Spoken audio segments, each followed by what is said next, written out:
ఈ సుబ్రహ్మణ్య భక్తి ఉంది చూశారు, పరమ చమత్కారమైంది అది. అది అలవాటు పడాలి. కానీ అసలు పార్వతీ పరమేశ్వరుల ఇద్దరి అనుగ్రహం కలిగిపోతుంది. ఎందుకంటే వాళ్ళిద్దరి సమాగమ స్వరూపమే ఆయన.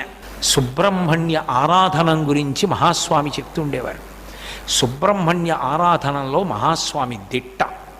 అసలు ఆయన సన్యాసాశ్రమ స్వీకారం కుమారకోష్టంలోనే జరిగింది.